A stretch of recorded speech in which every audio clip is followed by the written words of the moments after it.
نبی صلی اللہ علیہ وسلم کے پاس نا ایک مرتبہ صحابہ کرام تھے، تو آپ صلی اللہ علیہ وسلم گفتگو فرما رہے تھے کہ گفتگو کے درمیان ایک پرندہ آیا اور اس نے نبی صلی اللہ علیہ وسلم کے جوتا چونکہ الٹا تھا تو اس نے سیدھا کر دیا، اور جوتے میں سے ایک کیڑا نکلا، ٹھیک ہے نا، زہریلا کیڑا، تو صحابہ کرام نے اسے مار دیا۔ تو نبی صلی اللہ علیہ وسلم نے فرمایا کہ اس پرندے کی بڑی خواہش تھی کہ اللہ تعالیٰ اس سے کوئی کام لے، اللہ تعالیٰ اس سے کوئی کام لے۔ تو اللہ تعالیٰ نے اس سے کیا کام لیا کہ اس نے نبی کے جوتے کے اندر سے یعنی کو سیدھا کیا۔ اور ویسے بھی یہ دیکھیں نا کہ جیسے ہم کوئی کپڑا پہنتے ہیں تو کپڑے کو بھی تھوڑا سا جھاڑ کے پہننا چاہیے، جو آپ کا جوتا ہے اس کو بھی، کوئی بھی چیز آپ دیکھ رہے ہیں نا، ہاں اس کو تو دیکھ کے تو پھر پہننی چاہیے۔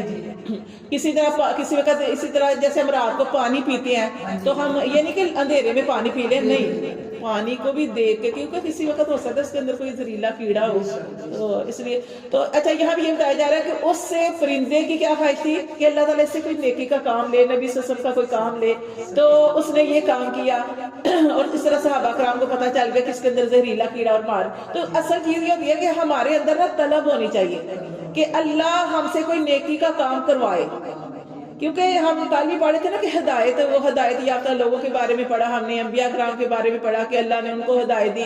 تو ہدایت کس کو ملتی ہے؟ جو ہدایت کی کوشش کرتے ہیں، جو طلب کرتے ہیں۔ اب جب حضرت ابراہیم علیہ السلام کو آگ میں پھینکا گیا تو ایک پرندے نے کیا کیا، چڑیا نے، اس کے بارے میں کیا آتا ہے، اس نے کہا دوسرے پرندے کو بھی تیار کر رہی ہے اور خود بھی نکلی ہے، کہنے لگی کہ میں یہ جو آگ جلی ہوئی ہے تو میں اپنی چونچ میں پانی لے کے تو اس آگ کے اوپر ڈالوں گی۔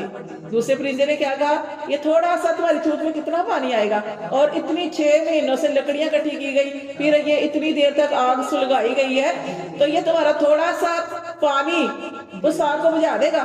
اس نے کیا کہا تھا، بجھائے گا تو نہیں، لیکن میں کل اللہ جب مجھ سے پوچھے گا کہ تو نے کیا کیا تو میں کہوں گی کہ اللہ میں نے اپنے حصے کا کام کر دیا۔ تو قطرہ قطرہ ہی دریا بنتا ہے۔ ہر بندہ جو ہے اچھی نیت کرے۔ آج یقین کریں ہمارے حالات کیوں خراب ہے، ہمارے ملک کے حالات خراب ہے، یہ جو سارا کچھ ہو رہا ہے نا ہمارے ملک کے اندر، مہنگائی کیوں ہے، مہنگائی یہ سارا کچھ کیوں ہے؟ کیونکہ جو جہاں پہ غلط ہے وہ اپنے آپ کو صحیح کرنے کی کوشش نہیں کرتا، بلکہ جب آپ دیکھیں کہ کوئی چیز مہنگی ہوتی ہے نا، پہلے لوگ جب چیز دیتے تھے نا تول کے تو یہ ایکسٹرا بھی تھوڑی سی دے دیتے تھے تو برکت پڑ جاتی تھی اگلے کے رزق میں بھی کہ جو دیتا تھا۔ آج کل وہ یقین کریں جب چیز مہنگی ہوتی ہے تو آپ یقین کریں تولنے والے کا ایسے لگتا ہے کہ اس نے چیز پوری ہی نہیں دی، ایسے مطلب حساب کتاب ہو گیا۔ تو یہ برکت جو ہے نا اٹھ جاتی ہے۔ اب برکت کیسے اٹھتی ہے؟ ہمارے اعمال کی وجہ سے۔ ہم سب کی نیت ہی غلط ہے، جب تک ہماری نیت غلط ہوگی نا تو پھر کیسے برکت پڑے گی؟ تو اپنا ہر کام کرتے ہوئے اچھی نیت کرنی چاہیے، کسی کو فائدہ دینے والی بات کرنی چاہیے، بھلائی کرنے والی بات کرنی چاہیے۔ اگر دیکھیں جیسے انہوں نے کہا کہ اللہ معاف کرے کوئی یہ چھوٹی سی چیز اس کے لیے چوری کی یا کچھ، تو دیکھیں نہیں ہے یہ جو دوسری، اسی لیے اللہ تعالیٰ نے رکھا ہے کہ ایک دفعہ ایک آدمی تھا نا، اس نے کوئی چیز چوری کی۔ چوری کیا کی کہ فصل لگی ہوئی تھی تو فصل کے اندر سے نا اس نے کچھ توڑ کے نا تو چھپا لیا۔ دوسرے آدمی نے دیکھ کے نا اس کے مالک کو جا کے خبر کر دی کہ آپ کے کھیت میں سے فلاں نے نا یہ توڑا ہے، اس کو پکڑ کے لایا گیا۔ تو وہ چونکہ ان کا اس آدمی کا ہمسایہ ہی نکلا کہ جس نے وہ فصل جو تھی وہ توڑی تھی۔ اب نا وہ جب نبی صلی اللہ علیہ وسلم کے پاس معاملہ گیا تو آپ صلی اللہ علیہ وسلم نے پوچھا کہ یہ تو نے کیوں اس طرح کیا؟ تو وہ کیا کہنے لگا کہ میرے گھر تو کھانے کے لیے کچھ بھی نہیں تھا، تو میری مجبوری تھی، میں نے یہ اس لیے چوری کی ہے، میں کرنا نہیں چاہتا تھا، میری اس طرح کی نیت بھی نہیں تھی، اب گھر میں کچھ تھا ہی نہیں۔ تو پھر آپ سب کس کو غصے ہوئے؟ اس کے ہمسائے، وہ مالک جو تھا اس کو غصے ہوئے کہ تیرا یہ ہمسایہ ہے اور تجھے یہ نہیں پتا کہ تیری یہ بھوک ہے، کیونکہ ہمسایوں کا بھی بہت حق ہوتا ہے، ٹھیک ہے۔ لیکن آج کل اس قدر نفسا نفسی کا عالم ہے کہ ایک گھر کے اندر یقین کریں 2-3 فیملی ہیں نا تو کسی کو کسی کا کچھ نہیں پتا۔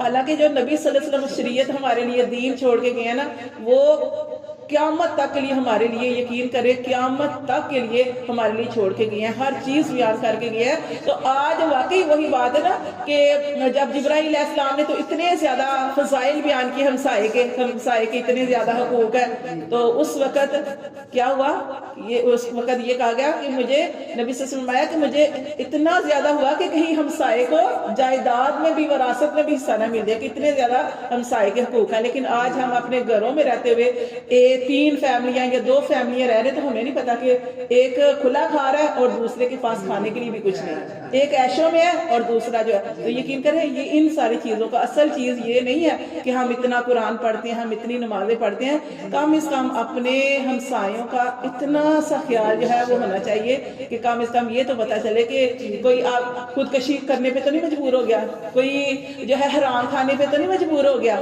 تو ان ساری چیزوں کا بھی جو ہے دھیان رکھنا چاہیے. یہ بات یہ ہے کہ نیکی کی آپ نیت کریں گے تو اللہ توفیق دے گا. یہ پرندے کے بارے میں ہم نے پڑھا کہ اس کی کیا خواہش تھی کہ اللہ مجھ سے کوئی نیکی کا کام لے. جوتا الٹا تھا, اس نے سیدھا کیا, اس کے اندر سے زہریلا کیڑا, صحابہ کرام نے دیکھا, اس کو مار دیا. تو یہ اس کی خواہش تھی کہ مجھ سے اللہ کوئی کام لے. تو ہماری خواہش تو ہونا, ہماری نیت تو ہونا. جب نیت ہوگی اللہ توفیق بھی عطا فرمائیں گے.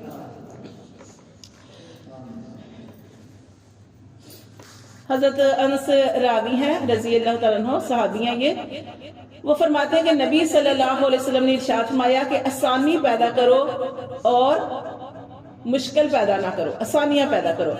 اور یہ بھی حدیث میں ہے کہ تم میں سے کوئی موت کی آرزو نہ کرے, کہ جب جیسے کسی کے اوپر بیماری آ جاتی ہے یا پریشانی آ جاتی ہے تو ہم کیا کہتے ہیں, اللہ مجھے موت آ جائے. یعنی اس طرح کے لفظ نہیں کہنے چاہیے, کیونکہ اللہ تعالیٰ نے ہماری زندگی جب ہم نے اس دنیا میں آنا تھا پہلے ہی لکھ دی اور موت بھی لکھ دی ہے. اللہ سے خیر کی دعا کرنی چاہیے. اللہ سے موت کیوں مانگے, اللہ سے موت نہیں مانگنی چاہیے. یہاں پہ یہ بتایا گیا کہ موت کی آرزو نہ کرے, کیونکہ اگر انسان گناہ گار ہے تو ہو سکتا ہے اللہ اس کو نیکی کی توفیق دے دے, اپنے گناہ کی توبہ کر لے. ٹھیک ہے, تو یہ اللہ تعالیٰ سے ہمیشہ اچھے کی امید کرنی چاہیے. گناہ گار ہے تو اللہ تعالیٰ اس کو توبہ کی توفیق دے دے, اور اگر وہ نیکوکار ہے انسان, اگر وہ پہلے نیکوکار ہے تو اللہ تعالیٰ مزید اس کے عمل کو جو ہے نیکیوں سے بھر دے. اس لیے کبھی جو ہے تمنا نہیں کرنی چاہیے کہ آج ہمارے اوپر حالات اس طرح کے آ گئے ہیں, پریشانی آ گئی ہے, غربت آ گئی ہے, تو انسان یہ دعا کرنے لگ جائے کہ اللہ مجھے مار دے. نہیں, اس طرح نہیں کرنا چاہیے.